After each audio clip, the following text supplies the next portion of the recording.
empezar, ¿eh? Me he abrumado. ¿Cuánta gente? Bueno, la verdad que siempre me siento en mi casa cada vez que vengo aquí a esta asociación de estudios espíritas. Ya son muchas charlas, pero ya no es tanto por la cantidad, sino por esa acogida siempre tan calurosa que me ofrece todos los representantes de esta casa, Miguel, María Jesús, todos, y todos los amigos que siempre acudéis pues cada vez que doy una de las charlas, ¿no? Y siempre me asombro, ¿no?, de que podamos llenar este lugar pues con tanta y tanta gente. La verdad que la casa se queda pequeña, pero bueno, en este caso yo creo que muchísimo más y mucho más calor humano. Yo creo que eso siempre es muy positivo, y más hablando encima de un tema como este, ¿no?, donde haría falta ya meternos todos en una máquina del tiempo, ir a un lugar mucho más amplio y mucho más fresquito. Pero bueno, como no podemos disponer de esas condiciones de momento, ya iremos contando a lo largo de la charla si es posible o no es posible el viaje en el tiempo, sí que quiero dar las gracias a todos por estar aquí, por compartir este momento. Todos los momentos ya sabéis que son únicos e irrepetibles, y mucho más cuando hablamos de viajes en el tiempo. Y espero que este rato que estemos aquí juntos, esta hora y media, pues desde luego viajemos todos en esta máquina virtual del tiempo que os voy a proponer, para recorrer algunos de los acontecimientos, de los episodios históricos y de los crononautas que dicen haber viajado en el tiempo tanto para adelante como para atrás. Y esa sería, yo creo, que la primera cuestión que tendríamos que debatir. Si realmente el viaje en el tiempo es posible. Si nosotros podemos viajar al futuro. ¿Qué pensáis? Es una pregunta que hago a todos. No. ¿Pensáis que podemos viajar en el futuro? De hecho, ya estamos viajando en el futuro. Otra cosa es que tengamos una máquina que nos permita ir donde queramos ir. Eso es distinto. Pero tenemos una máquina perfecta que se llama planeta Tierra. Estamos viajando en este planeta. Sabéis que el planeta Tierra, Gaia, tiene movimiento, no solo de rotación, sino también de traslación alrededor del Sol. ¿Sabéis a cuánto se mueve por segundo? El planeta en el que estamos ahora metidos en esta nave. Parece que estamos todos quietos, ¿no? Estáticos, ¿a que sí? ¿A qué velocidad estamos viajando con esta gran nave llamada planeta Tierra, planeta azul? A 30 kilómetros por segundo. Ya habéis recorrido 30 kilómetros. Y no os habéis dado cuenta. Nos estamos desplazando. 108.000 kilómetros a la hora. Y, en principio, solo podemos desplazarnos al futuro. La línea temporal del tiempo dice que solo nos podemos desplazar hacia el futuro. De momento, ir al pasado sería más complicado. Luego veremos algunos ejemplos donde parece que esto queda cuestionado. Así que estamos viajando. El problema es que solo tenemos una limitación. Solo podemos viajar 1 hora por hora. 1 hora por hora. Pero podríamos viajar a más velocidad. ¿Podríamos adelantarnos mucho más en el tiempo? Hombre, según la teoría de la relatividad de Einstein, sí. Si fuéramos capaces de viajar casi a la velocidad de la luz, pero la velocidad de la luz, ya sabéis, esos 300.000 kilómetros por segundo, es el tope, que nada puede viajar, por lo menos eso dice la física, pero incluso a esa velocidad, si lo pudiéramos hacer, el tiempo se distorsiona. No sería el mismo tiempo. Ya sabéis, pongo un ejemplo clásico, pero yo creo que es necesario para adentrarnos un poco en la atmósfera de este viaje en el tiempo que vamos a proponer. Si tuviéramos ahora 15 años y nos metemos en una máquina del tiempo que viaje al espacio a la velocidad cercana a la de la luz, cuando pasaran 5 años, cada uno de nosotros que estamos dentro de la nave tendríamos 20 años, ¿de acuerdo? 5 más los 5 cumpleaños que hemos estado en el espacio, pero regresamos, al cabo de 5 años regresamos a la Tierra. ¿Qué edad tendrían nuestros vecinos, parientes que hemos dejado aquí? Hemos ido en una fecha muy concreta, nos hemos llegado aquí y nosotros nos hemos ido a la velocidad de la luz y hemos estado 5 años. Cuando regresemos, los que están aquí, que tenían 15 años, igual que nosotros, ahora tienen 65. Es decir, 50 años más. Y eso, técnicamente, matemáticamente, es posible. Por lo tanto, ya veis que si viajamos a las velocidades cercanas a la luz, el tiempo se distorsiona. Toma. Vale. No os preocupéis, ¿eh? Se producen estas distorsiones espaciotemporales y sobre todo en manifestaciones tosunas cuando se habla de estos tiempos y de estos viajes. Entonces, quiero decir con esto, para que nos demos cuenta de que efectivamente todo es muy relativo, ¿no? Como la teoría de la relatividad de Einstein. Fijaros que en las leyendas del País de las Hadas también dicen lo mismo. Cuando tú entras en el País de las Hadas, ¿qué ocurre? El tiempo también se distorsiona. El que está dentro, para él, cree que ha pasado un día, 2 días, para el que está fuera, ha pasado 1 año, 2 años, 5, y en algunos casos, en algunas leyendas, hablan de 100, 200 años. Fijaros qué curioso, ¿eh? Que una teoría física de Einstein al final coincide con lo que nos han dicho las tradiciones de toda la vida. Cuando alguien entra en el País de las Hadas, en el país borroso, en el país de los elfos, en ese país extraño donde las leyes de la física y del tiempo y del espacio no funcionan igual que el nuestro, ahí todo cambia. Y el que regresa sí que nota esa distorsión temporal. Bueno, pues efectivamente, estamos hablando de leyendas, pero esto puede ser verdad. ¿Esto se ha podido comprobar? Bueno, vamos, si queréis, en este viaje en el que estamos todos unidos, una vez que ya os he puesto en antecedente. Ya sabéis que para resolver este tipo de problemas espaciotemporales, los autores de ciencia ficción, la literatura, se ha inventado una cosa que es muy divertida, que es el hiperespacio. Imagino que todos habéis visto Star Trek, ¿no? ¿Habéis visto cómo hace? Se va el hiperespacio y automáticamente está en otra parte del universo prácticamente de forma simultánea, ¿no? ¿Qué sería el hiperespacio entonces? Un lugar, según eso sí, porque parece que están un cierto tiempo en el hiperespacio.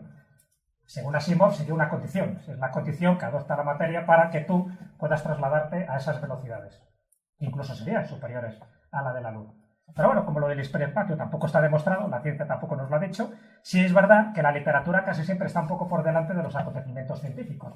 Y cuando hablamos de literatura, yo creo que es muy importante saberlo, y si no lo sabéis, yo creo que viene bien conocer que la primera máquina del tiempo a nivel literario para desplazarse en el tiempo, en este caso al pasado, no es la de H.G. Wells, sino la de un españolito llamado Enrique Gaspar. Y la maquinita, que es el título de la novela, es el Anacronópete. ¿Habéis oído hablar de esta novela?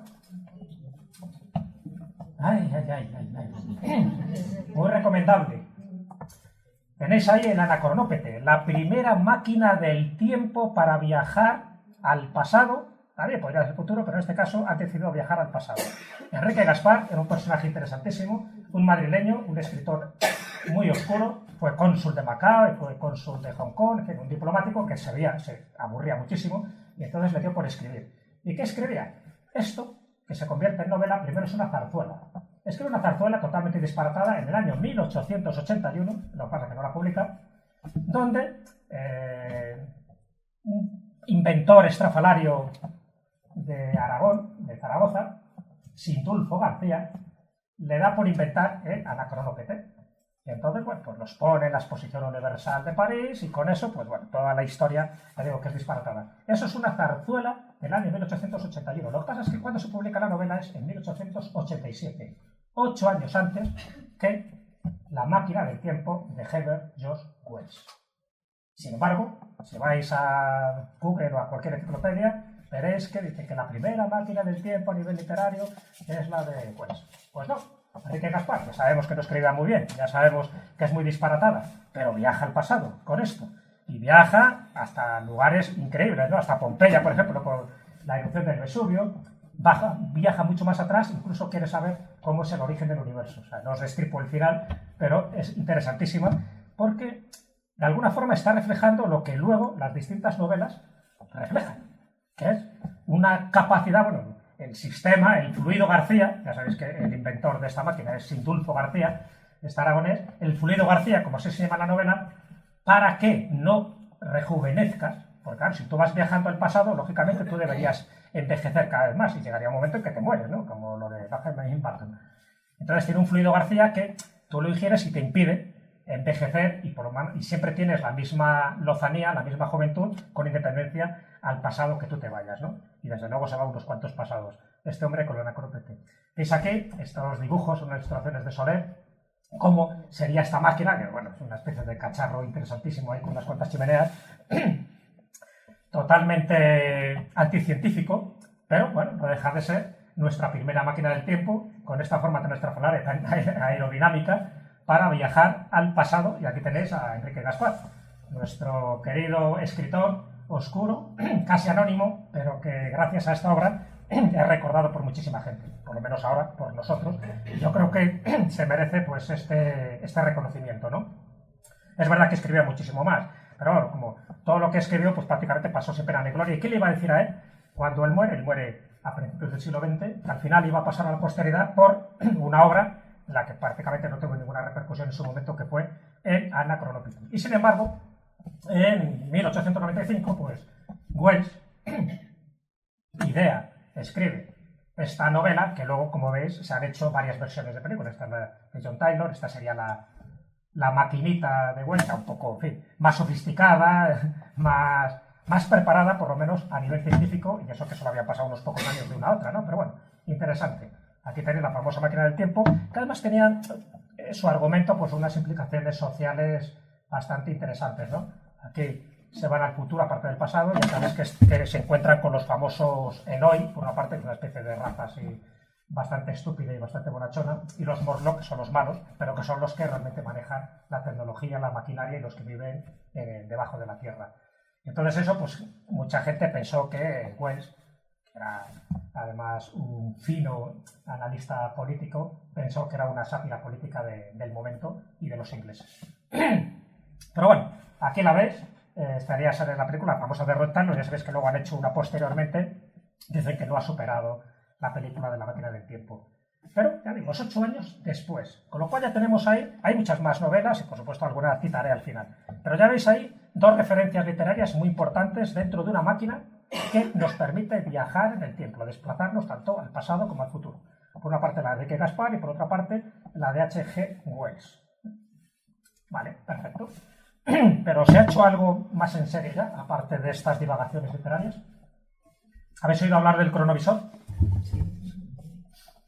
¿Pensáis que es real, que es una fantasía? Ahí tenéis al padre, Pellegrino Ernetti, que es el que dice que consiguió crear una máquina que permitía viajar al pasado para fotografiar, incluso para recoger los sonidos del momento que tú quisieras. Esta revelación se la hace al padre François Brin y él se lo cree. Él cree que el padre Ernetti realmente había descubierto esto. De hecho, en alguno de los periódicos italianos de los años 60 salió la noticia de que este hombre, en Venecia, había descubierto una máquina que te permitía fotografiar el pasado. Pero bueno, hacía falta pruebas. Esto era verdad. El cronovisor realmente tenía alguna credibilidad. Aportaron pruebas, que son fotos. Esta es una de las fotos, supuestamente es hecha por el cronovisor, donde estaría Jesucristo en el medio con un par de discípulos o apóstoles suyos. Bueno, como veis, si esto es verdad, se ha encontrado la piedra filosofal, ¿no? El arca de la alianza de los viajes al pasado y encima poder fotografiarlo. Porque la teoría del padre Ernetti, tal como quedó reflejada en distintos testimonios y en distintas entrevistas, él siempre dijo que esto era auténtico. Él comentaba que, bueno, que todo lo que se hace, incluso esto que estamos haciendo aquí ahora, esta charla que yo estoy dando, quedaría siempre reflejada en este momento, estaría como fosilizada. La historia está en sintonizar, como si fuera un dial de radio, sintonizar este momento para poder volver otra vez a reproducir esto que yo estoy diciendo y la sensación o el ambiente que tenemos aquí ahora mismo. Bueno, es bastante difícil teniendo en cuenta los millones de personas que vivimos y la cantidad de acontecimientos que se producen en cada segundo. Pero bueno, según su teoría, sí sería posible y a través de ese sofisticado aparato, del que nunca supimos cuál era, pero que sí nos pasó el diseño de esa máquina, ese cronovisor, pues gracias a ese sofisticado aparato podríamos captar lo que se produjo en un momento determinado. Según el padre Ernetti, pues siempre auspiciado sobre todo por el padre Gemelli, que es el que sabía de ciencia, el que sabía de física, pues se podría llegar a épocas como la de Napoleón o como la de la Revolución Francesa o incluso a la época de Jesús, porque si estamos hablando de un sacerdote, lo que le interesaba era saber, y esa es la pregunta que le hace François Brin, dice, ¿ha viajado usted, pues, o sea, a la época que a todos nos interesa, ¿no? Siendo católico, a la época de Jesucristo, a la época, por ejemplo, de la pasión y muerte de Cristo? Y dice, sí, hemos viajado y además hemos tomado fotografías. Entonces se quedó totalmente asombrado de esta revelación y de hecho se publicó algunas de esas fotografías, en concreto la de un Cristo que según él era el Cristo justo en el momento que está crucificado y que está agonizando. ¿Qué sería esta? Y que dio muchas vueltas por el mundo hasta que luego se demostró que es falso porque es una copia de un cuadro pintado por un pintor español. Entonces está claro que esas correspondencias eran como demasiado sospechosas. En fin, del cronovisor se podía hablar muchísimo. Solo el cronovisor podía dar para una charla. En fin, hablando un poco de los dimes y diretes, de cómo surge, de si al final fue destruido por orden del Vaticano, como llegaron a decir, o si se conserva todavía algún cronovisor en la isla de San Giorgio, una isla veneciana, en algún lugar secreto y oculto. Bueno, forma parte de la teoría de la conspiración, queda muy bien pensar que esto es así, pero el padre Ernetti muere en el año 1994 y él, antes de morir, dicen que hace una confesión negando todo esto, negando el cronovisor, pero dicen que esa confesión la hizo obligado, que la hizo precisamente al estilo de los expedientes X. Lo hizo para olvidar un poco todo eso porque habló demasiado, se fue de la lengua, y entonces la mejor forma de echar tierra sobre el asunto es que lo niegue y que quede en paz su alma antes de morir. Bueno, esa es la versión que se dio. El hecho es que es cierto que las fotografías no aportan nada, incluso también aportó un libro de un autor latino del siglo II, siglo III a.C., y esa obra luego cuando se empezó a mirar, porque dice que fue transcrita a través del cronovisor, una obra perdida de este autor latino, luego la obra había distintos errores en latín que no eran lógicos en la época en la que se supone que fue escrito aquel manuscrito. Entonces, bueno, pues digo que las pruebas que se han aportado son deficientes, el cronovisor sigue todavía pululando por ahí, por lo menos a nivel literario, y nunca sabremos si fue verdad o mentira, a pesar de que tiene todo el pozo de que era una trampa tremenda, ¿no? O por lo menos una tomadura de pelo. Pero, bueno, ¿qué ocurre si al final no podemos viajar conscientemente y voluntariamente a este tipo de lugares del pasado, como nos decía el padre Ernetti con su cronovisor? ¿Qué pasa cuando se dan saltos en el tiempo? Y esos saltos en el tiempo son involuntarios, es decir, es cuando una persona no es consciente de lo que le está pasando, pero sí entra en un estado alterado de conciencia donde se da cuenta que tanto su espacio como su tiempo es totalmente diferente. Incluso a nivel ufológico, a nivel de abducciones, tiene un nombre que dio Jenny Randles en su momento, que es el efecto Oz del Mao Zedong. Entonces, el efecto Oz es una sensación que sufren aquellas personas que están en un momento ordinario y luego, de manera súbita, pasan a ver algo que en principio es imposible, que sería un milagro dentro del contexto religioso. Y se da mucho con apariciones marianas, se da mucho con apariciones ufológicas, se da mucho con abducciones y se da mucho con saltos en el tiempo. Y este salto en el tiempo que tenéis aquí posiblemente sea el más conocido, el más espectacular, el más estudiado. Saltos en el tiempo ha habido muchos, pero falta luego las pruebas, falta el determinar un poco si realmente era real o fue una ensoñación o, en fin, o se había tomado unas cuantas drogas. En el caso de estas dos señoras, de Moberly y Jourdain, que eran además profesoras en Oxford, señoras, en fin, muy reputadas, con mucho prestigio, que hicieron un viaje a Francia y en concreto se fueron a Versalles, y dentro de Versalles querían ver el Petit Trianon.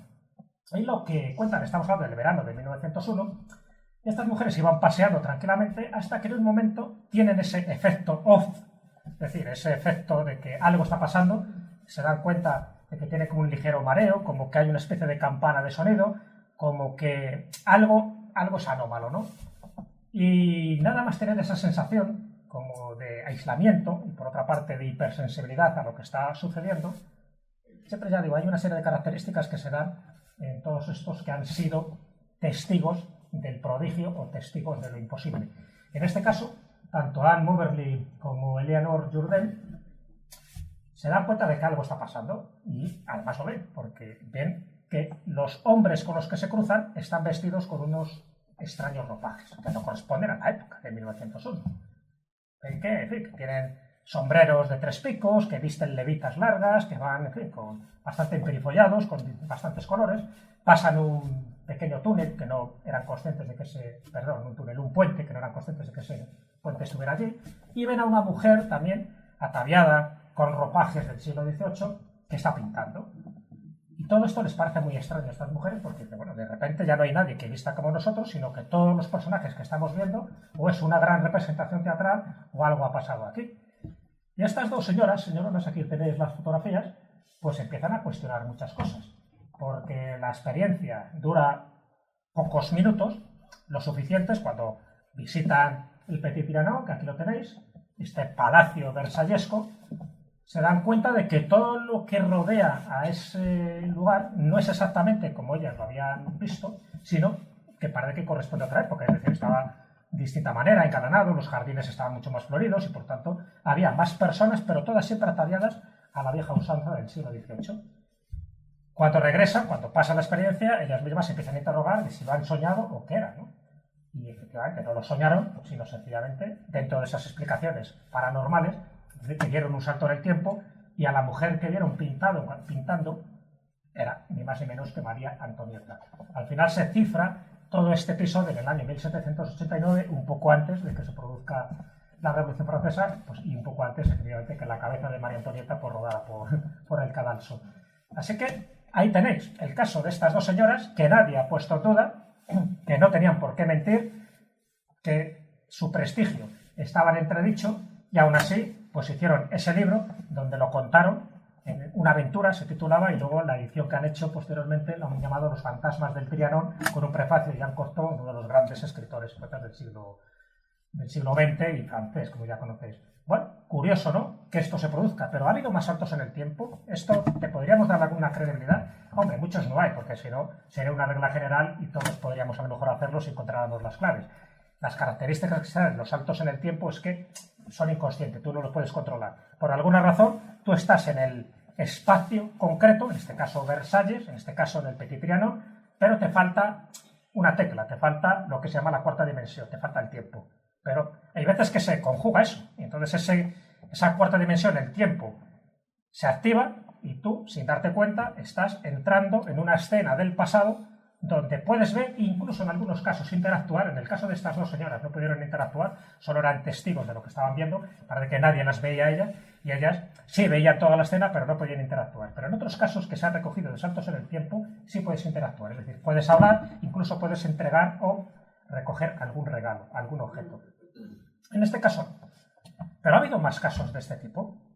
Bueno, pues uno de los casos más representativos, por ejemplo, son las batallas espectrales, o las batallas fantasmales, como se llama. Por ejemplo, la batalla de Gettysburg, una de las grandes batallas de la Guerra Civil Americana, entre los del norte y los del sur, entre los yanquis, ¿no?, famosos, y los confederados, que por cierto ganan los del norte, y aquí el general Lee sufre una de las mayores derrotas, dice que es la batalla más sangrienta de todas las batallas como la Guerra Civil Americana. Bueno, pues esta batalla de Gettysburg en 1863, meses y años después de haberse producido, ha habido testigos que han visto o han sentido o han oído otra vez el fragor de la batalla.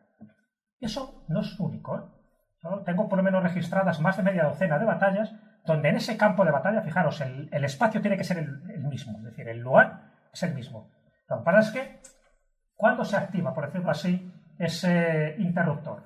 Bueno, pues cuando el testigo no lo controla, evidentemente, pero hay un momento en que se activa y automáticamente aparece esa escena o se escucha esa escena. Es interesante porque lo mismo que ha pasado con Gettysburg ha pasado con multitud de batallas. Una de ellas, por ejemplo, la de Death Hill, una de las batallas del siglo XVII dentro de la guerra civil inglesa, ¿no?, entre el rey Carlos y Cromwell, Oliver Cromwell. Pues también dicen que cada cierto tiempo se siguen rememorando los sonidos, se siguen rememorando distintos episodios que ocurrieron ahí. Es como un salto en el tiempo que alguien no puede controlar, pero que se produce. Curioso. Y además, fijaros, en lugares donde se ha producido matanzas, donde se ha producido una sangría, donde ha habido muertes, donde ha habido dolor, sufrimiento. Es decir, es como si quedara impregnada esa energía más en este tipo de lugares que en otros. En el caso de Versalles, en principio no tenía por qué haber sido así, porque era un lugar placentero en aquel momento. Pero, bueno, curioso que esas mujeres sí que rememoraran aquel episodio del siglo XVIII. Y cuando hablamos de estos saltos en el tiempo, hay un caso clásico, interesante, por todo lo que dio que hablar a lo largo de unos cuantos años, que es el caso de Rudolf Fenn. ¿Habéis oído hablar de Rudolf Fenn? Bueno, el caso de Rudolf Fenn yo lo conocí pues, hace tiempo, porque de hecho en una obra de Jacques Berger se cuenta. Y luego mi amigo, compañero, Carlos Canales, escribió un artículo en la revista Más Allá, donde hablaba de Rudolf Fenn, donde él también hizo sus indagaciones, para ver qué había sido de este buen señor. Os cuento, básicamente estamos en Nueva York en el año 1950 y aparece de repente, en medio de la carretera, un señor vestido con ropajes del siglo XIX que está como al helado, como sorprendido de qué hace allí, y al final es atropellado por un vehículo y muere. Entonces no se le puede interrogar. Entonces, bueno, una vez que recogen sus pertenencias, en fin, bien qué es lo que tiene dentro, se encuentra que tiene $70, lo cual era bastante para aquella época, y tenía un sobre con un matasellos de 1876. Y poco más había, salvo pues, que las ropas estaban ajadas y que no correspondían, por supuesto, al siglo XX y sí al siglo XIX. Indagando, pues bueno, llegaron a la conclusión de que habían localizado a la mujer, a la viuda de Rudolf Fehn, y que ella dijo eso, que su marido había salido, no a comprar tabaco, como suele ser lo habitual, pero bueno, que había salido de casa en 1876 y que no había vuelto, con lo cual coincidía con el matasellos. Y siempre se pensó, pues ya está, es un viajero en el tiempo, o sea, alguien que por la razón que sea, sin él ser consciente, salió de su casa y apareció súbitamente en ese Nueva York de 1950, encima con la mala suerte de aparecer en mitad de la calle y atropellado por un vehículo, y a ver muy buenas. Encima no tenemos el testimonio de él para que nos dé su versión. Bueno, esto se consideró como un caso auténtico durante bastante tiempo, porque la verdad que había como muchos elementos, mucho jugo, ¿no?, ahí para sacar. Pero luego ya se demostró, y esto se demostró además por alguien muy avezado en indagar los orígenes de este tipo de historias, que es Chris Obe, y llegó a la conclusión de que todo esto, toda esta historia procede del año 1951, es decir, un año después, donde supuestamente aparece atropellado Rudolf Fehn, del año 1951, y el autor es alguien que, pero no lo inventa para esto, sino él lo hace por una novela que era Jack Finney, el autor de obras de ciencia ficción, y uno de los relatos que él había escrito era la historia de Rudolf Fehn, pero con otro nombre, pero todo muy similar, ¿no? Y alguien, posteriormente, con el tiempo, lo recreó como un hecho auténtico y lo publicó en distintos medios. Y ya sabéis cómo son estas cosas. El bulo fue corriendo, y además, como había distintos elementos que eran verdad y otros eran mentira, pues bueno, todo se creó ahí una especie de conglomerado, ¿no?, de batiburrillo, donde la gente pensó que estábamos ante la prueba definitiva de un viajero en el tiempo, de un crononauta. Involuntario también, porque el tío, claro, ya ves, si tenía una máquina del tiempo lo hizo muy mal, porque murió atropellado inmediatamente, pero es que no es verdad la historia. Al final todo se debe a Jack Finney, este hombre que es un autor de muchas novelas de ciencia ficción, además muchas relacionadas con el tiempo, con los saltos en el tiempo, como esta, Ahora y Siempre, o posiblemente una que es más conocida, que es Los ladrones de cuerpos, que también se hizo película.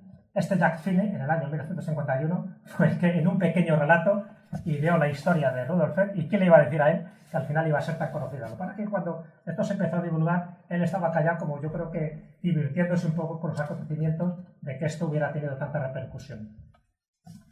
Y fijaros, otro dato también curioso, porque claro, si hablamos de gente que aparece, en este caso muerta, y no se sabe quién es, pues genera una cierta expectación, ¿no? En principio sería un caso policial. Es el caso de Taman Sud. Este me imagino que será menos conocido. No creo que haya aquí nadie que conozca el caso de Taman Sud.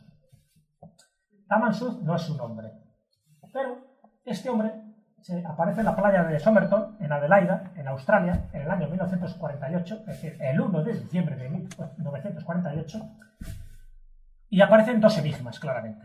Primero, ¿quién era este hombre? No había ningún documento que acreditase quién era ni su nacionalidad. Y luego, ¿por qué estaba muerto? ¿Quién le mató? Son dos enigmas en uno.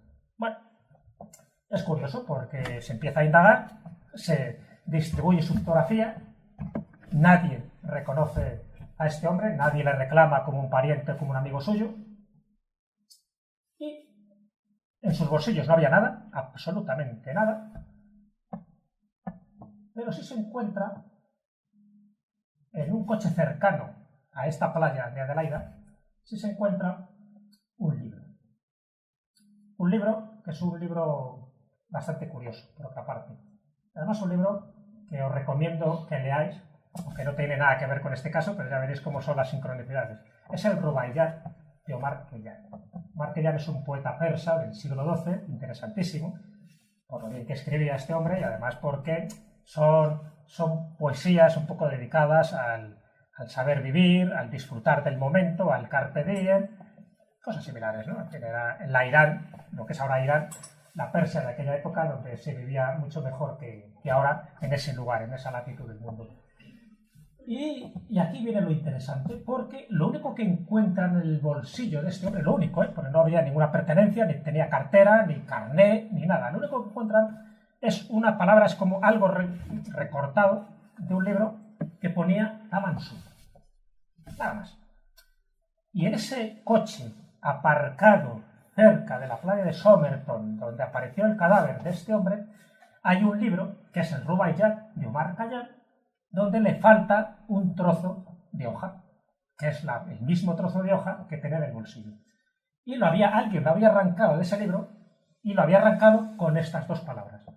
Tamansup. ¿Sabéis lo que significa Tamansup? Se acabó. Pero en la contraportada del libro apareció esto, que es un código criptográfico que nadie hasta el momento ha sabido de descifrar. Está muy bien, ¿no? Los efectos especiales son preciosos. Esto subraya, ¿no? Le da más énfasis a lo que acabo de decir. Repito, nadie lo ha sabido descifrar. Falta la luz ahora. Como nadie ha logrado saber la identidad de este hombre, al que le han llamado Tamansup, por llamarle de alguna manera, pues más de uno se ha apuntado al carro de que este era un crononauta. Y ya está, este es un viajero al tiempo que le ha pasado lo mismo que a Rudolf Beck. Se ha encontrado en el peor momento y alguien le ha pegado un tiro, porque estamos hablando de 1948, en fin, unos años complicados, delicados, después de la Segunda Guerra Mundial, y rápidamente pensaron que este podía ser un espía y que murió por eso. Le hicieron la autopsia, en la autopsia no encontraron nada que indicara que fuera envenenado o que fuera asesinado, sí que notaron que tenía en el estómago sangre con restos de comida, ¿no? Una especie de mezcolanza, pero no se descubrió veneno ni nada parecido. Entonces, bueno, pues ha quedado hasta el día de hoy como un caso de crononauta que, a falta de otra explicación, pues puede ser que apareciera en el lugar menos adecuado y ahí está su rostro, por si alguien todavía puede identificarle a pesar del tiempo que ha pasado. Pero si hablamos de crononautas, el más conocido, el que dio mucho que hablar, es este señor, John Titor. Que vaya nombrecito. John Titor es un nombre ficticio, pero todo esto surge en noviembre del año 2000. En noviembre del año 2000, utilizando las redes sociales, un señor que decía ser un soldado norteamericano que venía del futuro, en concreto del año 2036, pues bueno, tenía que regresar al pasado, en concreto a 1975, para encontrar una máquina IBM 5100, porque en su futuro, en el 2036, iban a tener un problema con el sistema informático UNIS, y la única forma de reparar ese problema es recoger una máquina, esa IBM, que en su época no existía, pero sí existía en el pasado. Así que se cogió su máquina del tiempo y me dice, me voy a 1975, pero antes voy a hacer una parada en el 2000. Y así ya cuento unas cosillas aquí a mis compatriotas. Y efectivamente, en noviembre del 2000 hasta principios del 2001, unos 4 meses, mantiene correspondencia a través de internet con gente que quiere escucharle y que quiere contar su historia, diciendo esto, básicamente, que él es un soldado del futuro, que va a ocurrir un problema gordo, el efecto 2038, o sea, 2 años después, igual que aquí se oyó hablar del efecto 2000, ¿os acordáis que todos los ordenadores iban a colapsar y tal? Pues eso iba a ocurrir en el 2038. Entonces, para que eso no ocurriera, en el 2036 se le ocurrió a alguien la idea de decir, te vas al pasado, consigues el IBM 5100 y con sus piezas vamos a subsanar el problema que tiene con un sistema operativo que era el UNIS y que no había forma de repararlo en aquella época si no tenías los elementos. Es como si ahora queréis poner un vídeo de VHS y no tenéis un reproductor, por lo tanto tenéis que viajar al pasado para conseguir un reproductor y poder visualizar el VHS. Pues una cosa parecida.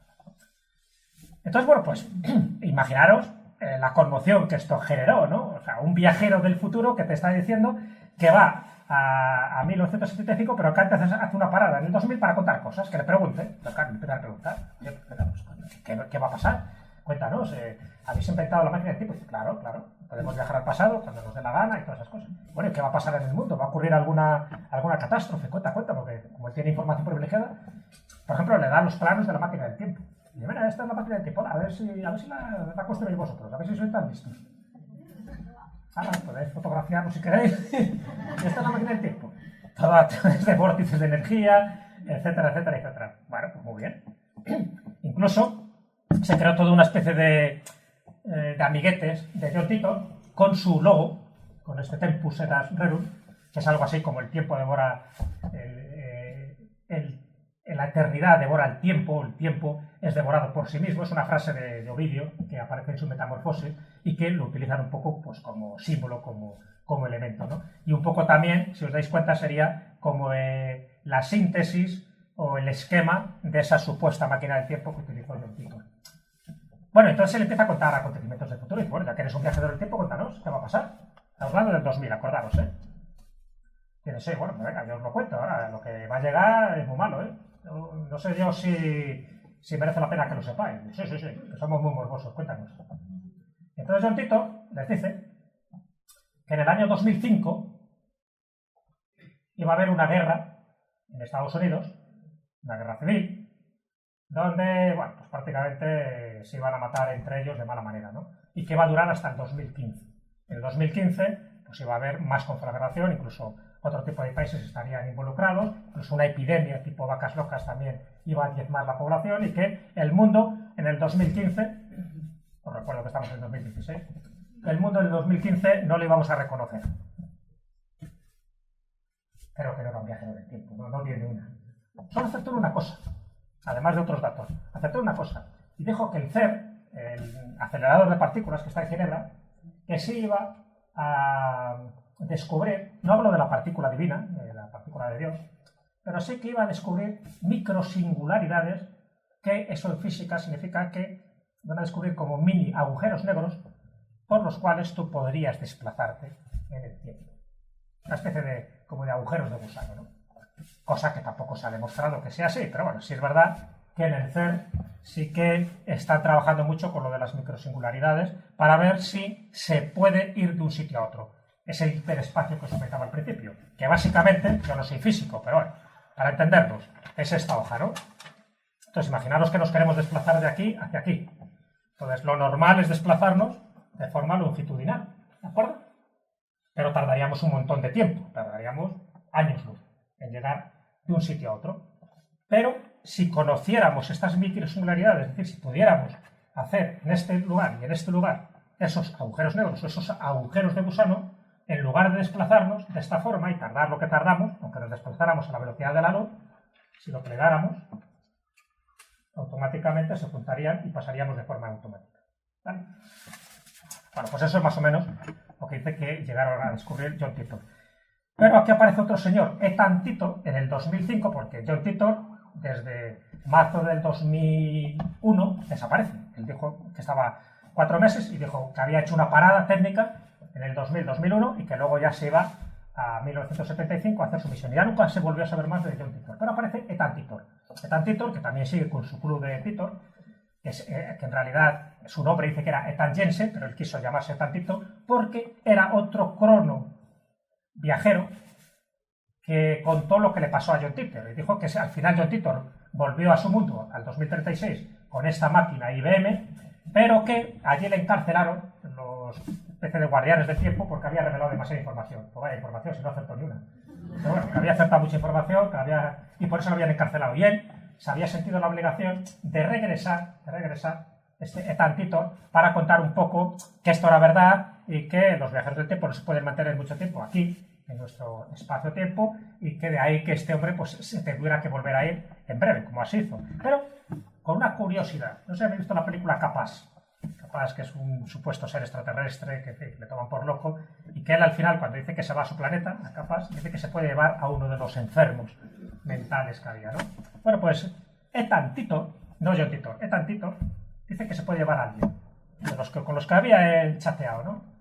Y a uno de los que se lleva es un alemán, que por cierto es esta foto, que no es John Titor, será Hesselmann, un alemán, chavalillo de 22 años, Hesselmann, que es el que se llevó al futuro, así un poco como recuerdo, como prenda, para que en su día regrese aquí y nos cuente todo tipo de aventuras. Como ves, esto es demasiado fantástico, ¿no? Demasiado bonito para ser verdad. Pero bueno, lo que estoy contando son cosas que han aparecido publicadas, no solo en la prensa, sino también en los libros. Algo bastante significativo, como el caso de Andrew Carnegie. A lo mejor este es menos conocido, pero también él alardeó de que era un viajero del tiempo. Lo mismo que John Titor, Andrew Carnegie viene del futuro a nuestro presente. En este caso, ¿para qué? Este ya con actividades más lucrativas, para forrarse. ¿A qué vamos a engañar? Él venía del 2256. Algo más para mí. 2256. Y Andrew Carnegie aparece en enero, bueno, aparece por la prensa. Aparece en enero del 2003, es decir, ya lo de John Titor todavía estaba calentito, y aparece este tío. Y Andrew Carnegie le pillan con las manos en la masa, según la prensa, y específico, porque empieza a hacer inversiones en Wall Street. Y entonces, ¿qué es lo que hacen? 126 operaciones de alto riesgo y todas con ganancias asombrosas. Es decir, él empieza con $800 y en 2 semanas termina con 350 millones de dólares. Esto hizo sospechar, ¿no? Tampoco era muy listo. Lo hace saldo bien. Entonces, como ve que se enriquece, pues la Comisión de Seguridad de los Valores de la Bolsa, pues la atraparon como diciendo, ¿qué pasa?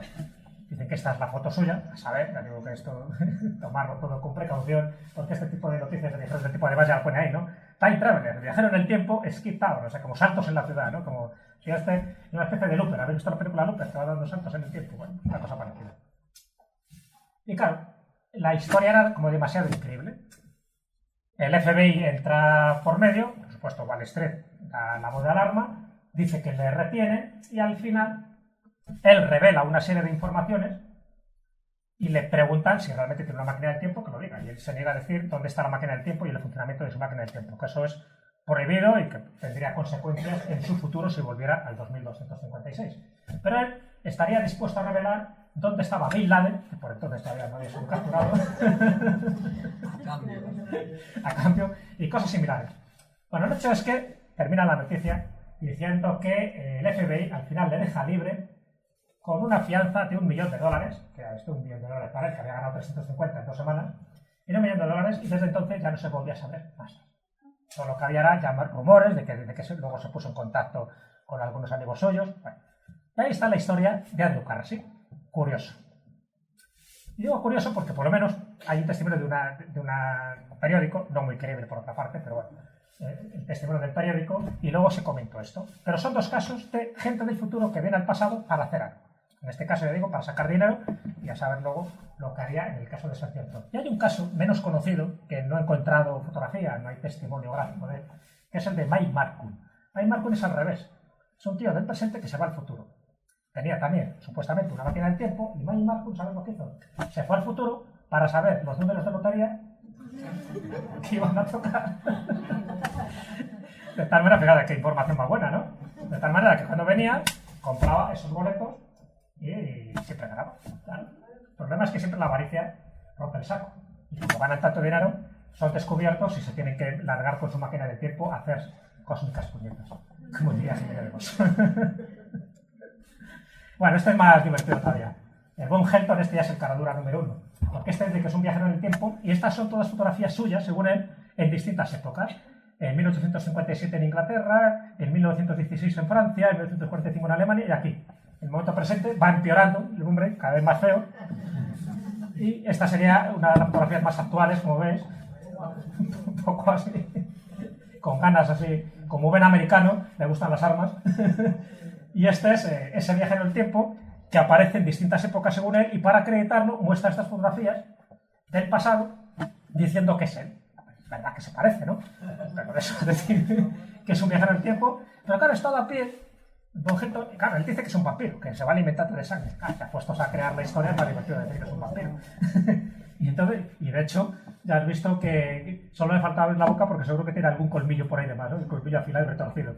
Pero esto de las fotografías del pasado es lo que utiliza mucha gente. Digo, el caso de Von Helton no es demasiado conocido, pero bueno, es muy significativo porque luego, cuando tiras mano de hemeroteca, pues hombre, si es verdad que te encuentras con personas que parece que tienen un doppelganger, como llamarían los alemanes, o alguien exactamente igual que tú que viajó en el pasado.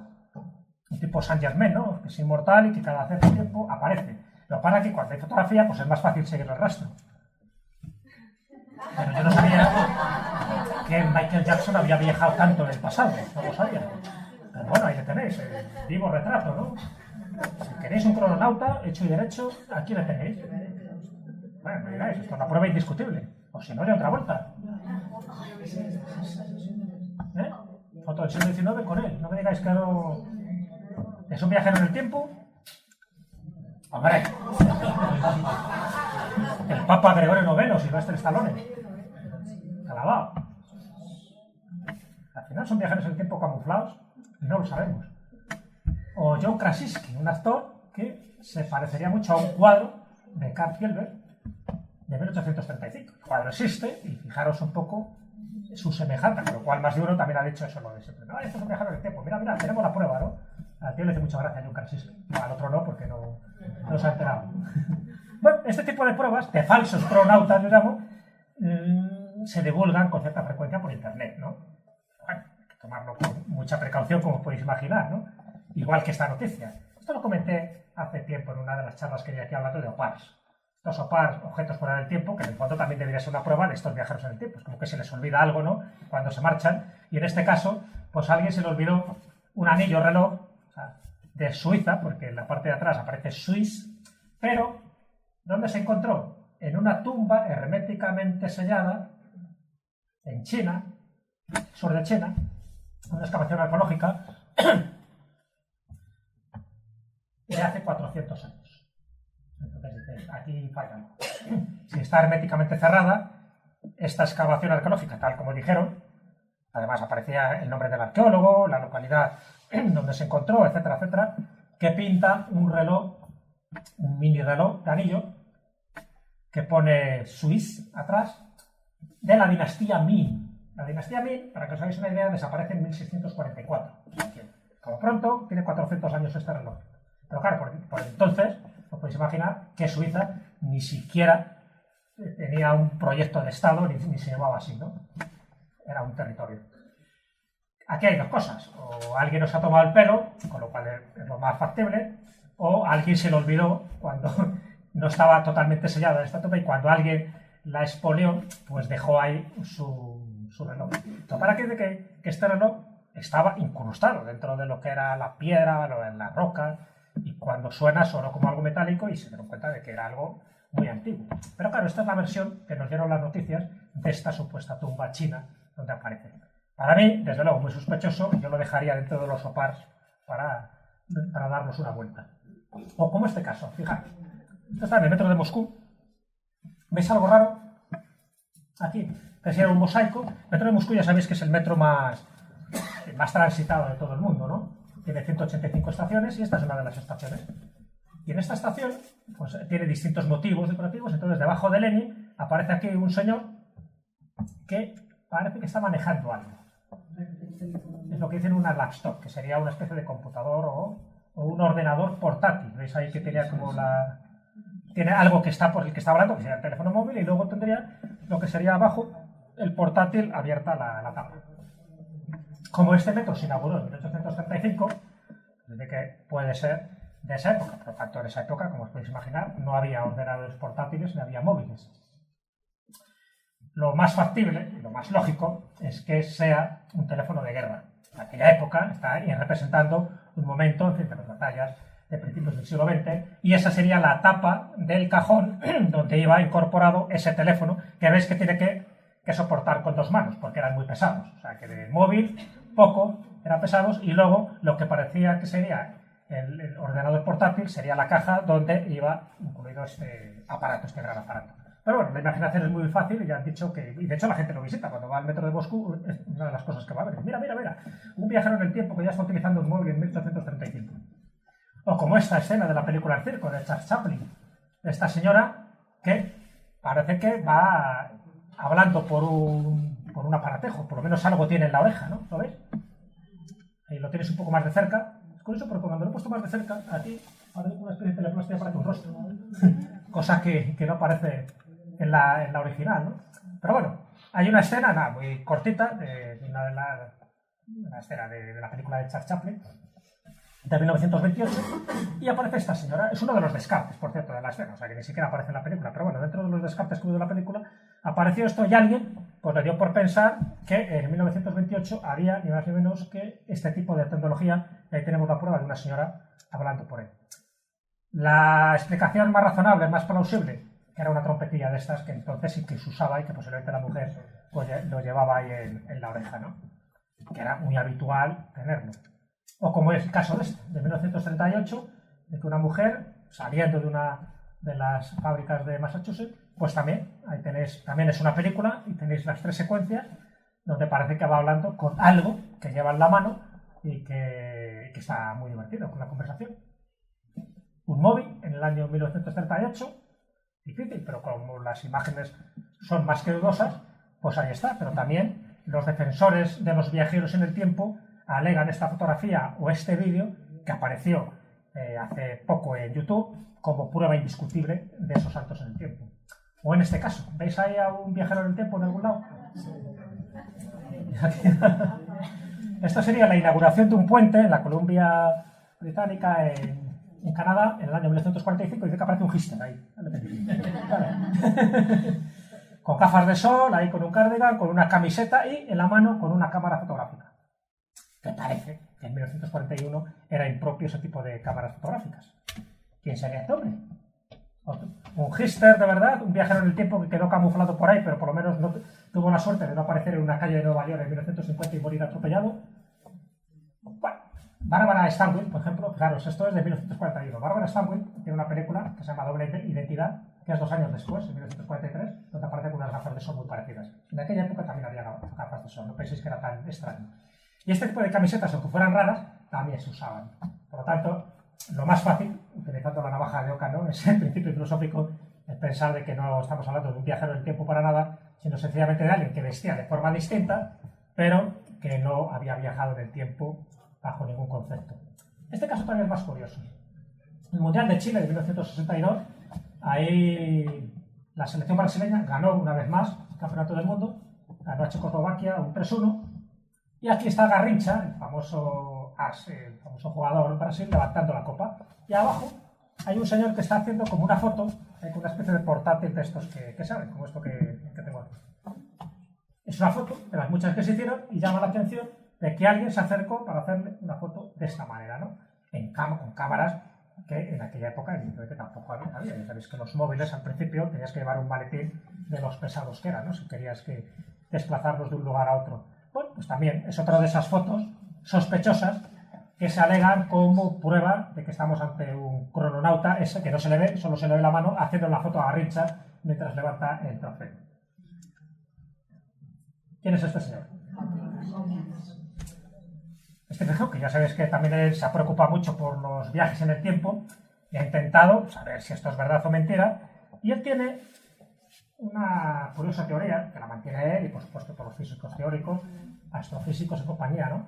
De que efectivamente los viajes en el tiempo, tal como los concebimos, hoy por hoy son imposibles. Es decir, que tú puedes hacer viajes al futuro, pero no físicamente, o sea, se podría trasladar a lo mejor alguna micropartícula y además a un tiempo de futuro tan pequeño que sería ridículo. O sea, que nadie podría, como en las películas de Star Trek, teletransportarse en cuerpo y alma a un lugar lejano prácticamente de manera simultánea. No habría, hoy por hoy no hay máquinas del tiempo.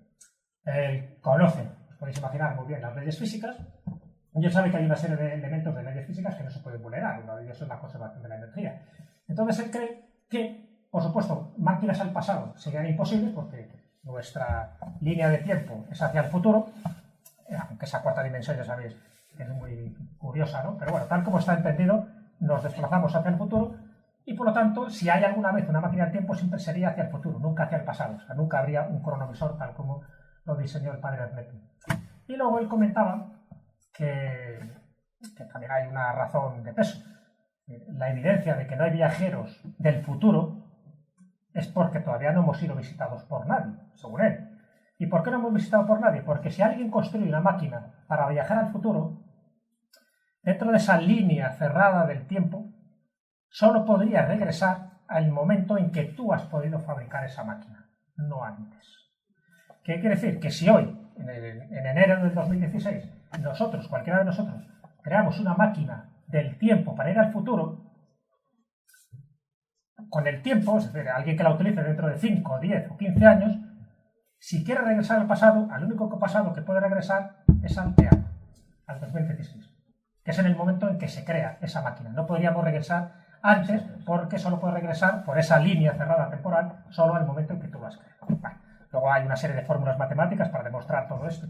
Entonces a él se le ocurrió una cosa muy graciosa. El 28 de junio de 2009, la Universidad de Cambridge celebró una fiesta para viajeros del futuro. Dice, si hay un viajero del futuro, que venga a esta fiesta. Pero no lo dijo a nadie. Solo lo dijo después de pasar el 28 de junio de 2009.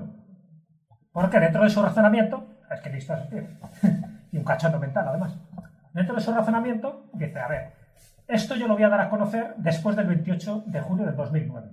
Él, por supuesto, fue y estaba el solo. Tenía allí, bienvenidos viajeros del futuro, tenía un cartel. No se presentó nadie. Y lo dio a conocer después. ¿Por qué después? Porque si lo diera a conocer antes siempre habría un gracioso que iba a ir. Porque dice que esto, a partir de ese momento, de junio del 2009, se ha ido difundiendo. De hecho, es un cartel que aparece en bastantes lugares. ¿Por qué? Porque si uno lo ve, un viajero del futuro lo ve, tiene que programar su máquina del tiempo al 28 de junio del 2009, irá y allí estará Stephen Hawking esperando. Y él dice que no fue nadie, sencillamente porque no hay viajero del futuro, porque si no esto, ya con el tiempo que ha pasado, digamos que ya estamos en el 2016, alguien lo habría visto y alguien hubiera acudido a la fiesta. Si hay algún viajero del futuro aquí y quiere demostrar que esto es verdad, que vaya a esta fiesta, que le está esperando. Ya hace tiempo que le está esperando, hace un montón. Pero bueno, curioso, ¿no? Este sistema de intentar demostrar que vamos a dejarnos de tonterías y vamos a ver si hay viajeros del futuro de verdad, ¿no? ¿Novelas que tratan sobre esto? Os puedo recomendar muchísimas, pero dicen que esta es una de las mejores, posiblemente la mejor, Cronopaisaje, ¿no? De Gregory Bedford, que además es astrofísico y con lo cual este hombre conoce muy bien todo este tipo de triquiñuelas y tejemanejes para viajar en el tiempo, ¿no? Buenísima, ya digo, muy recomendable, igual que la de Michael Crichton, la de Rescate en el Tiempo, que por cierto se hizo película, Timeline, donde hay unos científicos que viajan en el año 1357 a Francia y son testigos de una de las batallas que estaban ahí manteniendo los ingleses con los franceses, ¿os acordáis? Pues está basada en esta novela de Michael Crichton, Rescate en el Tiempo. O, en fin, hasta Van Damme está bien en esta, porque esto no deja de ser, pues un poco, pues eso, una especie de policías del tiempo, ¿no?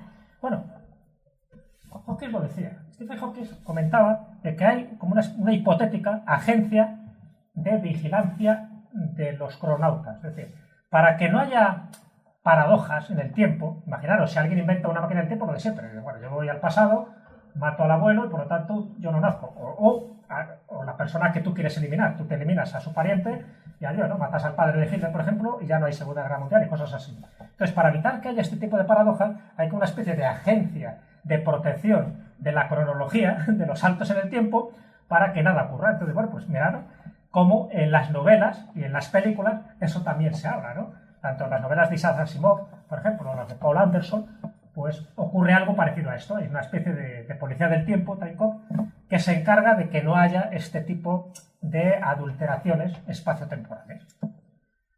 Regreso al futuro, la famosa saga, ¿no?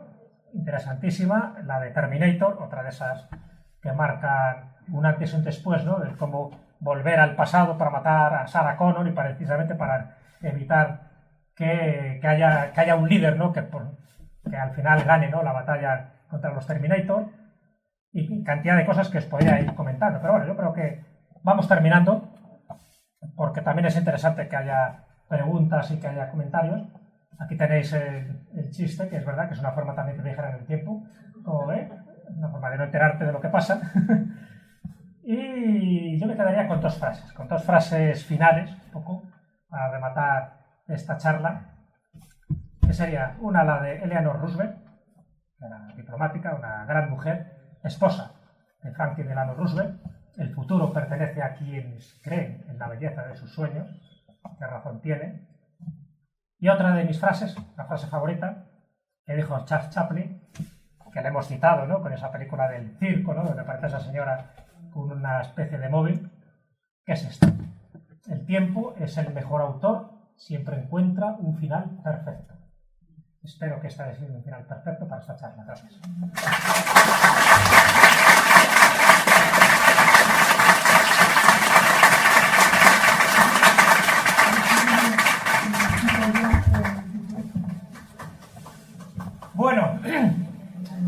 estado 1 hora, no sé cómo ha pasado el tiempo para vosotros.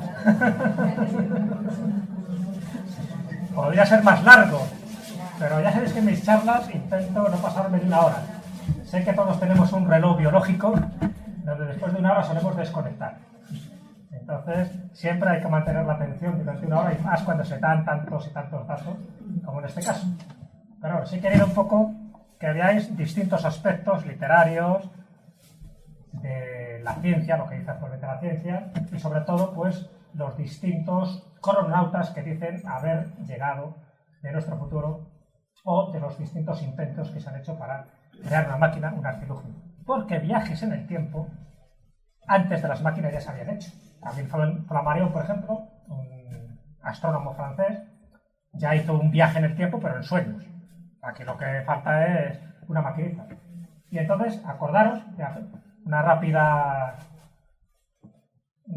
pregunta para saber si habéis estado atentos. La primera máquina del tiempo literaria que se crea se llama...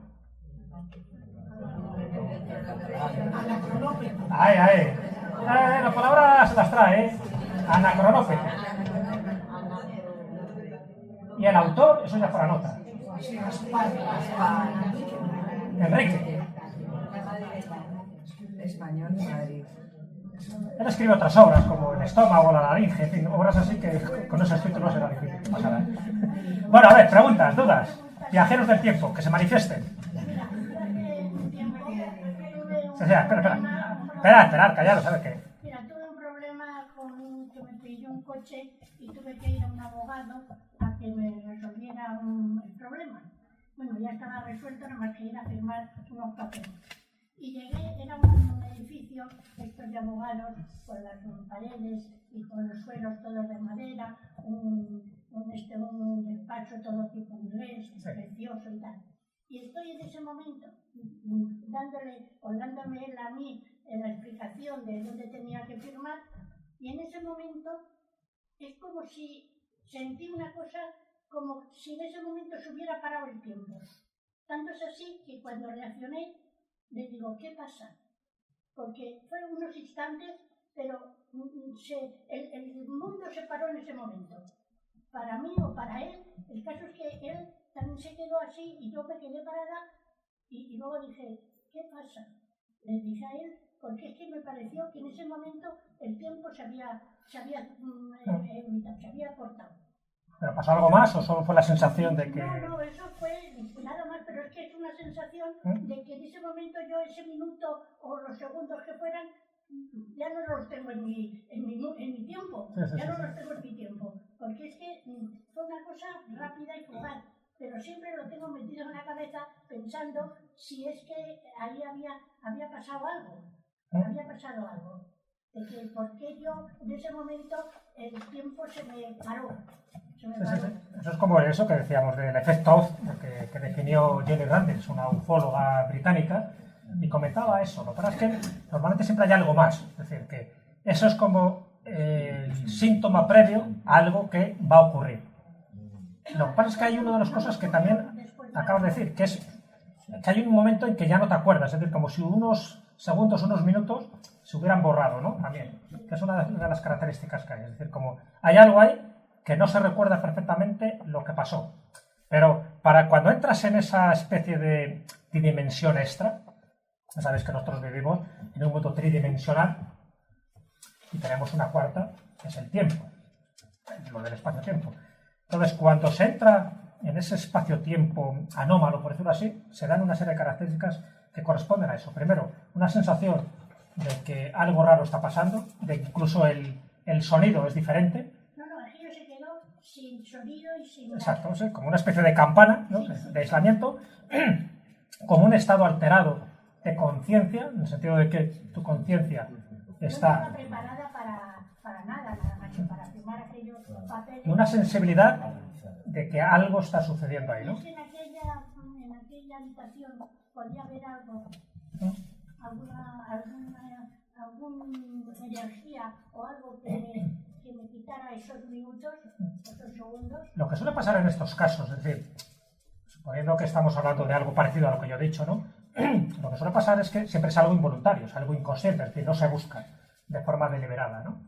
Entonces, lo que suele ocurrir es que se tienen que dar dos factores. Uno es estar en el lugar adecuado y otro es, lo que decía, que justo en ese momento se dé el interruptor, que no somos nosotros el que da el interruptor, sino a saber quién, y en ese momento surja algo que no esperabas o que no corresponde a ese tiempo en el que tú estás viviendo.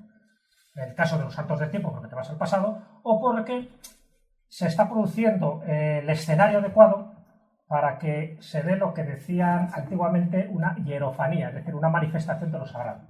Por eso se da cuando alguien ve cosas que en principio son imposibles que estén. O bien una aparición de la Virgen, o bien un extraterrestre, o bien un duende, o bien cualquier cosa. Esos síntomas son muy parecidos. Es como si se desgarrara el velo del tiempo, en ese momento, del espacio-tiempo, mejor dicho, y uno es testigo de algo que no deberías estar ahí para verlo, pero que estás. ¿Por qué? Porque justo estás en ese momento adecuado, ¿no?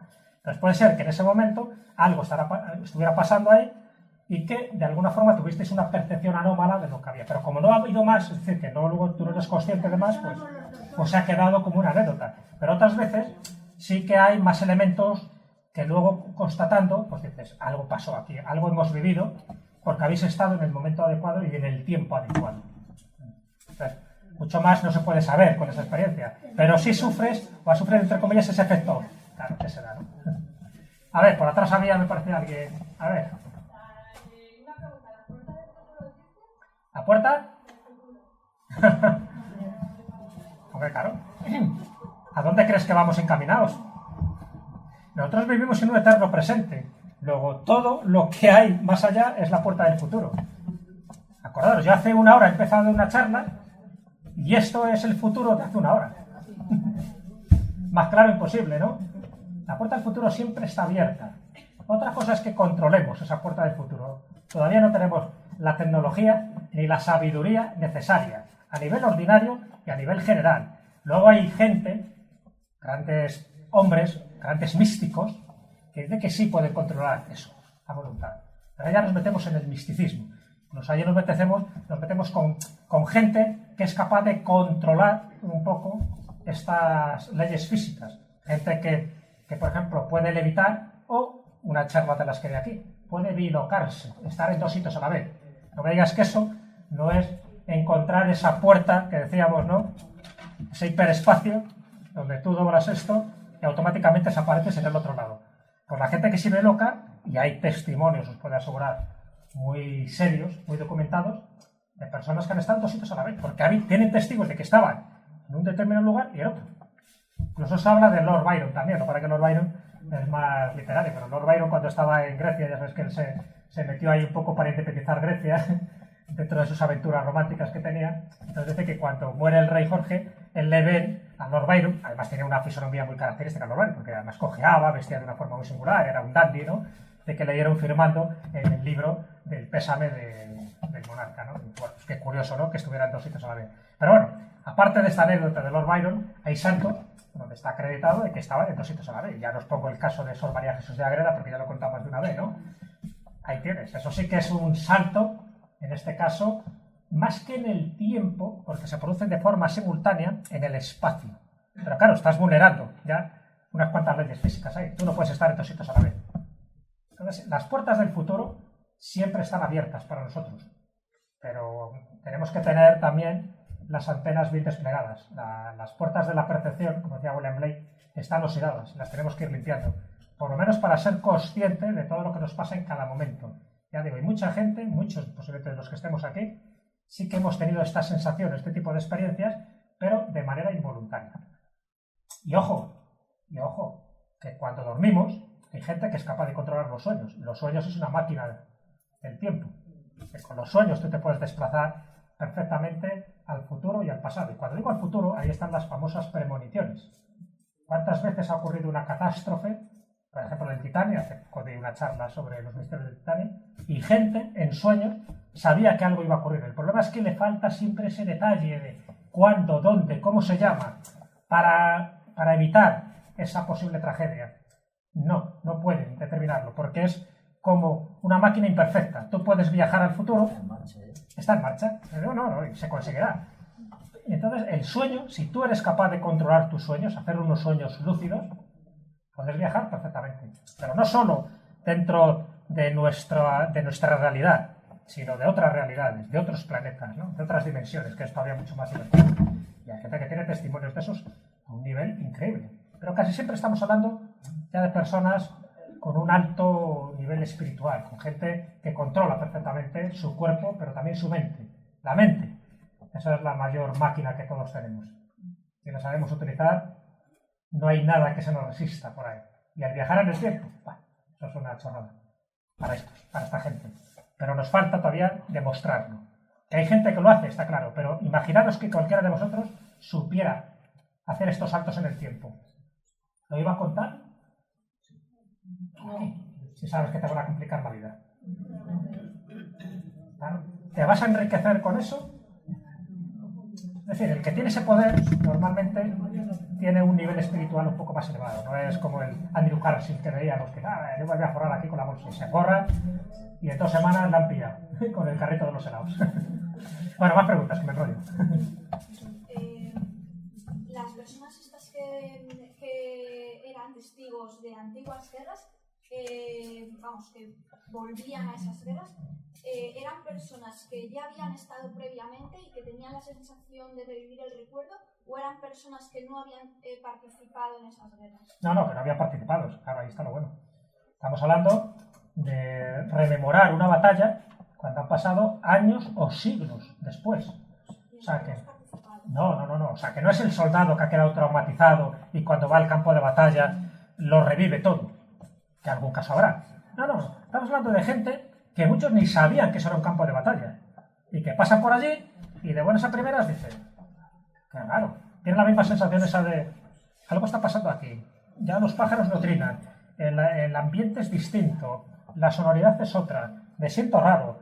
Además, incluso instintivamente, las personas que están en los momentos previos de ver esa visión o de tener esa aparición, se sienten como con malestar físico, o sea, como algo como que se le revuelve, ¿no?, el estómago.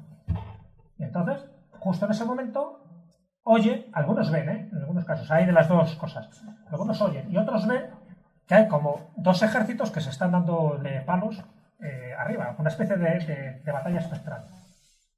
Y luego, indagando, a lo mejor yo no sabía, pero indagando, dice, hombre, sí, aquí es donde se desarrolló la batalla por ejemplo, esta de Gettysburg, con la de Hill, o una batalla, por ejemplo, que tuvieron los pictos contra los norburgios, que ganaron los pictos, en el siglo VIII, y que también hay gente que cuando pasa por ese lugar han tenido esa especie de visión o de sensación de que ahí se revive todavía escenas cruentas. O sea, pues digo que no son ellos, son gente que ni siquiera sabe que hubo una batalla allí, con lo cual le da más credibilidad al asunto, porque no están condicionados, no están sugestionados por la experiencia. Y lo de John Tito, eso es lo otro que comentaste. Ethan Tito. Sí, ese. El anterior a Ethan. John Tito. Ese. Que como todos se llaman Tito. ¿Ha habido algún tipo de reseña oficial a él o todo lo que... No, todo fue a través de internet. Yo esto recuerdo, además yo seguí la historia más o menos de cerca, porque esto ocurrió en el 2000. Yo en el 2000 estaba en La Rosa de los Vientos, y en La Rosa de los Vientos toda la fin de semana comentábamos noticias curiosas, espectaculares, que hubiera, ¿no? Y yo recuerdo que esta noticia la llevé, además, en varias ocasiones, ¿no?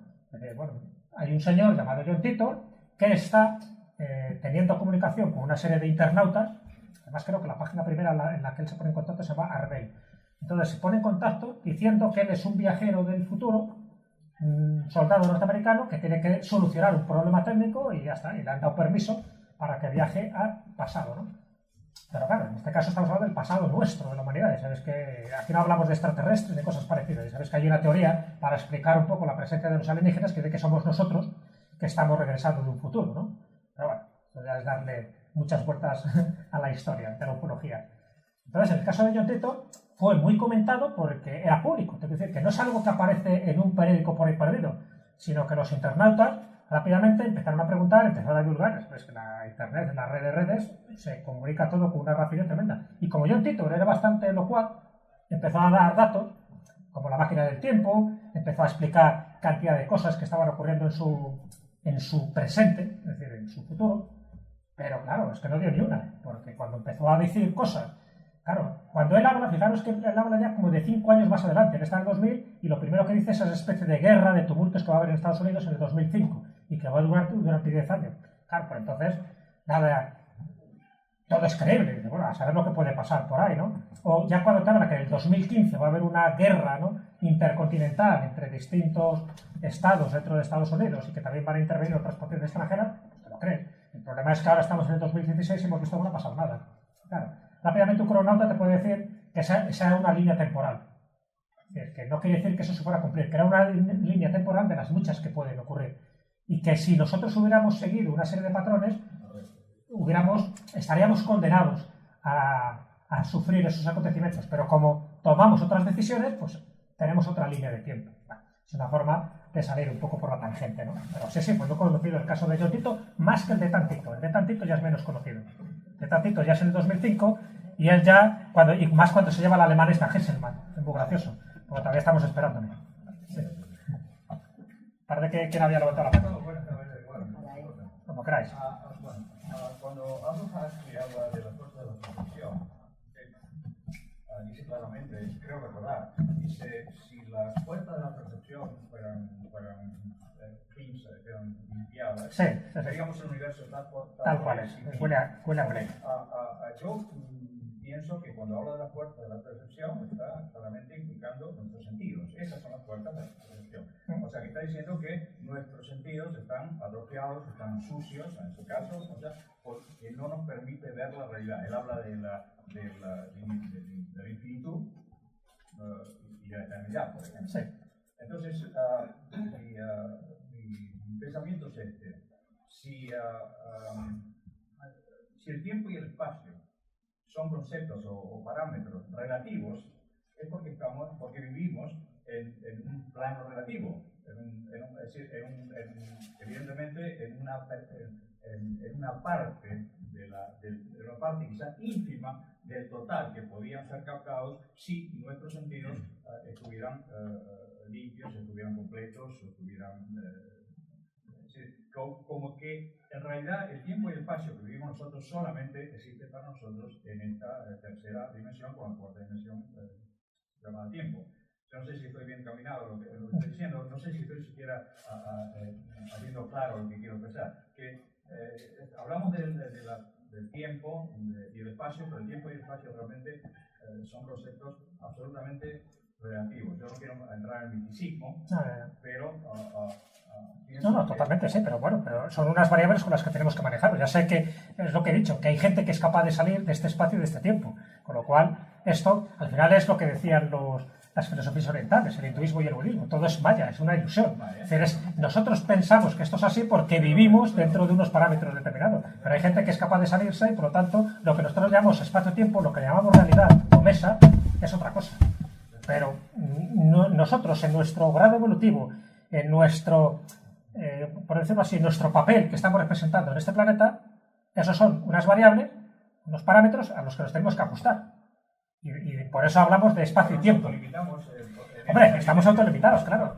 Algún día llegará el momento, cuando sepamos viajar en el tiempo, que habrá que cambiar la terminología y habrá que cambiar nuestra concepción del mundo. Pero mientras eso no ocurra, pues hablamos del tiempo como algo lineal que tiene un pasado, un presente y un futuro. Realmente los que saben que no hay un pasado y un futuro, es un eterno presente lo que tenemos, es continuo. Claro, pero como tenemos que entendernos y el lenguaje ya sabes que es muy limitativo, pues tenemos que utilizar este tipo de argucias semánticas.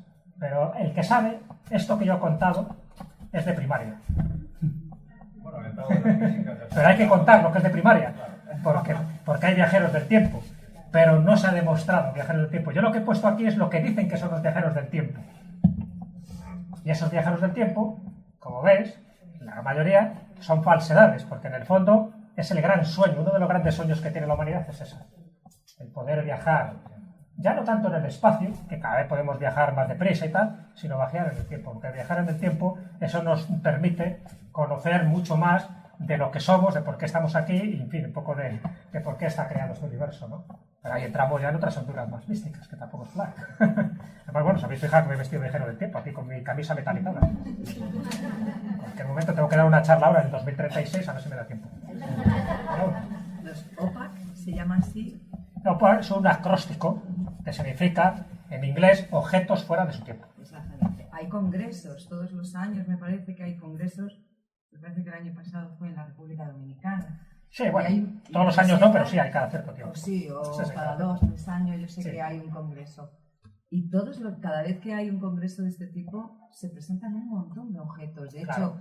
Sierra estuvo en el último congreso Sí, sí. y estuvo hablando porque me documenté por el tema, porque yo sigo mucho los temas de Sierra, y dijo, pero un montón. ¿Tú qué opinas? Que los hay auténticos y los hay falsos, claro. No es un tema que me interesa muchísimo. De hecho, ya digo que da alguna charla sobre OPAR. Pues me interesa, entonces depende de qué OPAR hablemos. Es que, claro, OPAR es parece una palabra así muy genérica, ¿no? Donde todo se incluye, ¿no? Cualquier objeto fuera de tiempo, como ese reloj que hemos visto ahí, ¿no? Sí. Eso es un OPAR. Que te aparezca en una tumba sellada de este de hace por lo menos 400 años, no me digas que eso no es un OPAR. Pero el mapa de Piri Reis es un OPAR, al fin y al cabo. A pesar de que sabemos que tiene una cronología muy concreta, que es 1513, y que te aparece una serie de tierras que no han sido descubiertas hasta el momento. La máquina de antiquitera es un OPAR, que se puede ver además en el Museo de Arqueología de Atenas. Eso es un OPAR, pero eso quiere decir que nos está evidenciando que ha habido viajeros en el tiempo, en este caso, para contextualizarlo. No. Sencillamente quiere decir que nuestros antepasados eran más listos de lo que pensamos y que eran capaces de hacer estas cosas o de descubrir máquinas cósmicas o solares o astronómicas como la máquina antiquitera, o que se habían descubierto cosas antes, me refiero en este caso en lugares geográficos o islas, como pasa con el mapa de Piri Reis, pero no se habían dado a conocer. Pero también tiene una lógica. Tú si descubres algo, unas tierras, no las vas a conocer porque la cartografía en aquella época era alto secreto. Es decir, tú revelar esa cartografía, sobre todo lugares marítimos, rutas marítimas y tierras por encontrar, si tú desvelabas eso, te mataban. Era un delito de lesa majestad, era un delito contra el Estado. Entonces, claro que se ocultaba este tipo de información. Lo que pasa es que hay alguien siempre que se le escapa la información y la cuenta. Bueno, de hecho, Piri Reis, que era un almirante turco, como sabes, muere decapitado. No por esa circunstancia, pero bueno, al final perdió la cabeza el hombre. Bueno, te quiero decir que depende de los OPAR de los que hablemos. Para mí, hay muchos, te voy a citar muchos, que son auténticamente falsos y que están pasando como auténticos por internet. Son más falsos que un euro de corcho. Se está pagando mucho. Claro, claro. Pero cuidado, cuanto más espectaculares, más falsos suelen ser. Yo los que he investigado, y además me gusta ir a buscar de OPAR, me encanta. De hecho, hace poco he estado cerca de un OPAR, que estaba en Camboya. Y en Camboya hay un templo, un gigantesco templo, lo llaman la octava maravilla del mundo, que es Angkor Wat. Angkor Wat, que ya de por sí es una preciosidad verlo, ¿no? Por las características que tiene, en fin, cómo está además orientado astronómicamente. En fin, no hay nada casual en Angkor Wat, para que, claro, está en Camboya. Y una de las cosas llamativas de ese lugar es que en una de las columnas de un templo, que por cierto es donde se filmaron varias escenas de la película de Angelina Jolie. ¿Sabéis qué película? La de Naranja. Pues que es un templo precioso, ¿no? Porque además las raíces del árbol al final ha comido un poco el territorio de esa cultura de los yemenes rojos. Ojo, nada que ver con Pol Pot, que utiliza la cultura de los yemenes rojos para hacer las barbaridades que hizo en el siglo XX. No, estoy refiriendo a la cultura auténtica yemen, que son además son templos medievales, o sea que estamos hablando del siglo XII, siglo XIII, ¿de acuerdo? Bueno, pues en uno de esos templos, Taprom, como se llama el templo dentro de todo el complejo de Angkor, hay una columna que tiene una inscripción determinada. Todas las columnas prácticamente están grabadas sobre todo con apsaras, que son las bailarinas sagradas dentro de ese concepto hindú. Y hay una que llama la atención, que es un dinosaurio representado perfectamente, y dentro de la familia de los dinosaurios sería un estegosaurio, esos animales prehistóricos que tenían una especie de pinchos, de cresta, ¿de acuerdo? No me digas que no es llamativo. En un templo, en Angkor Wat, Camboya, del siglo XII, que te aparezca un dinosaurio. Pues nada, que fue a comprobarlo. Eso es un OPAR. Porque ¿quién tiene constancia en aquella época, tanto en ese lugar como en cualquier otro lugar del mundo, de que esos dinosaurios existían? Claro, todavía nadie había encontrado huesos ni, por supuesto, existía ninguna disciplina para estudiar este tipo de seres prehistóricos. Así que fue. Y yo tengo mi teoría particular, no es un opar. Ya me hubiera gustado a mí que fuera un estegosaurio. Pero claro, hay que verlo dentro del contexto, hay que hacer fotos a los alrededores, hay que ver si hay más cosas parecidas. Pero cuando tú ves una imagen fuera de ese contexto, es verdad, o sea, que no era, en ese caso no es una falsificación, hay otras veces que cuidado, que te la engañan, ¿eh? O sea, la imagen la falsifican, en fin, con el Photoshop y cantidad de cosas. En este caso no. Yo vi el estegosaurio, estaba allí, dentro de esas columnas, en este templo de Taprón, ¿no? Donde se rodó Lara Croft. Pero, desde mi punto de vista, no era un estegosaurio, yo sé ahora ya cómo es un estegosaurio, y aquello ya físicamente ya no se parecía. A nivel, me refiero, más detallado.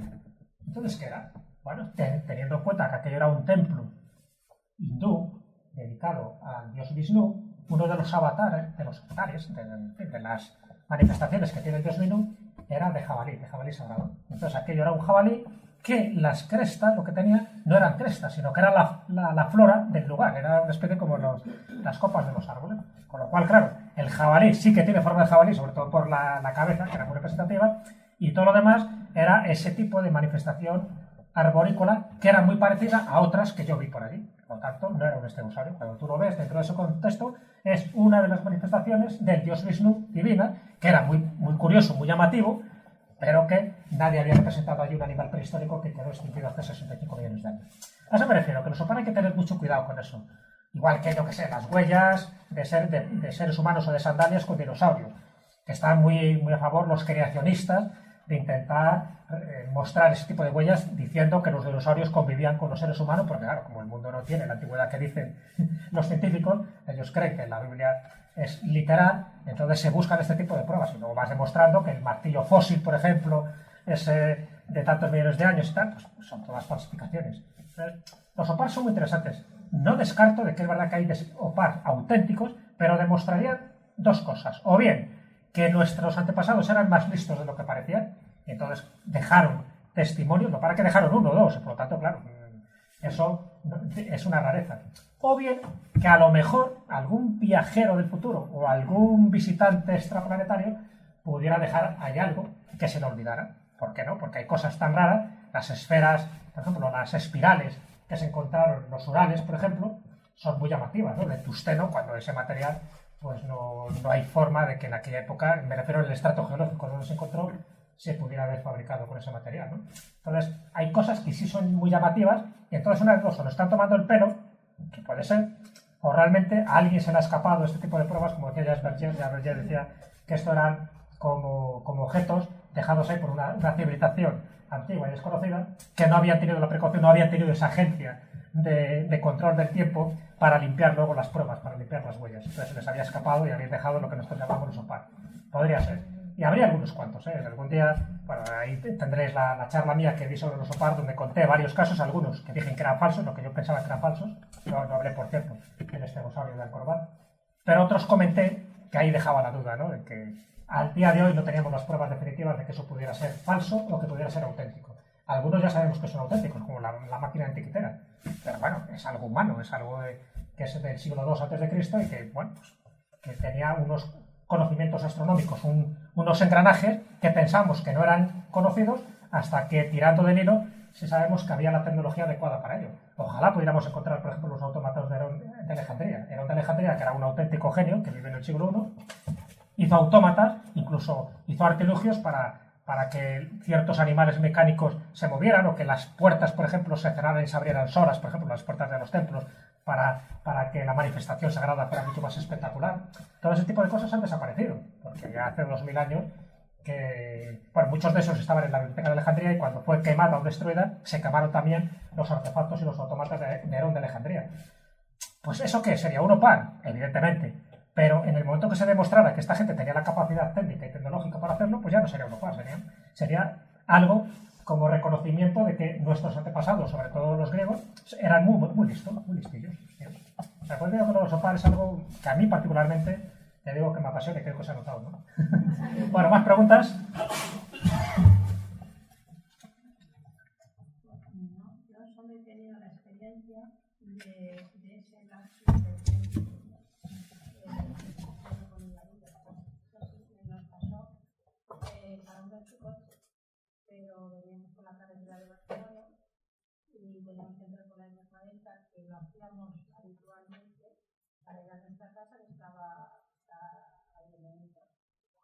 y de repente, cada uno, ya digo, en su coche, nos vimos trasladados al otro lado del camino.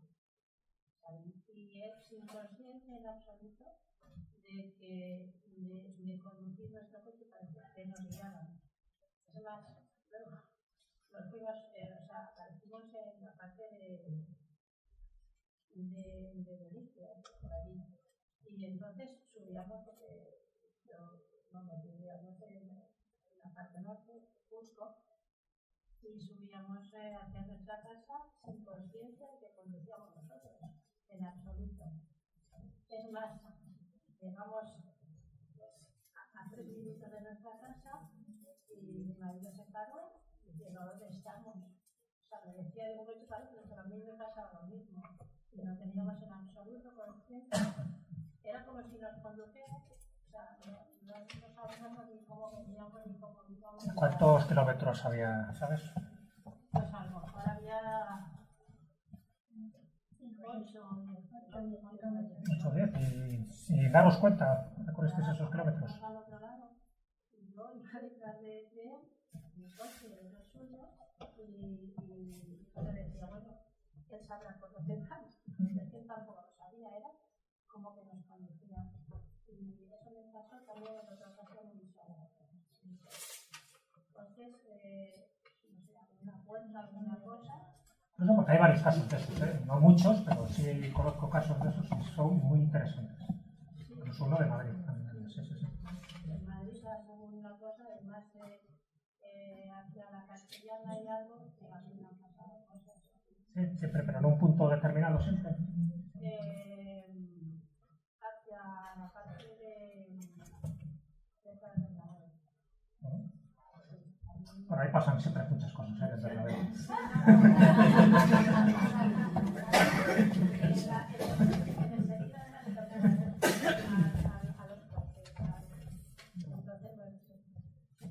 Luego me comentas porque quiero preguntarte más cosas ya más a nivel privado, porque me interesa ese caso, ¿vale?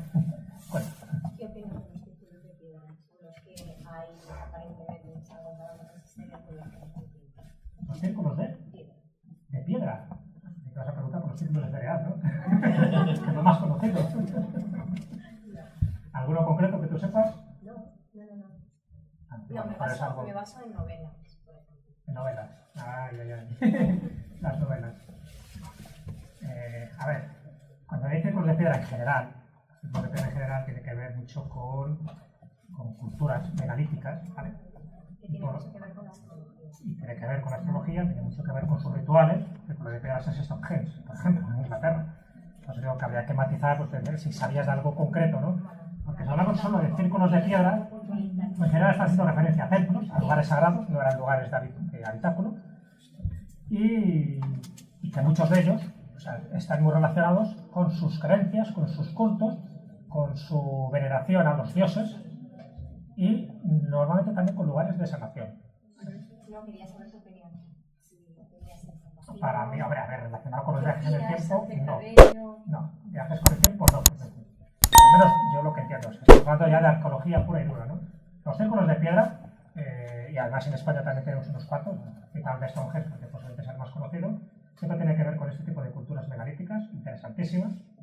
Yo he visto algunas, ¿no? También, por ejemplo, en Malta, y normalmente, ya digo, siempre estás relacionado con rituales asociados a la divinidad que está ahí, pero no como puertas dimensionales ni cosas parecidas. Otra cosa es que en estos lugares, como son lugares sagrados, como son lugares energéticos, la gente se ha tenido experiencias. Eso es verdad, ¿eh? Bueno, las ha tenido ahí, lo ha tenido también en templos egipcios, que no son circulares, son de otra manera. Lo digo que ahí yo lo atribuiría a sencillamente que estamos hablando de lugares cargados energéticamente, lugares de poder, y en esos lugares, para personas sensitivas, pues le pueden pasar muchas cosas. Claro, pero no tanto relacionado con viajes en el tiempo.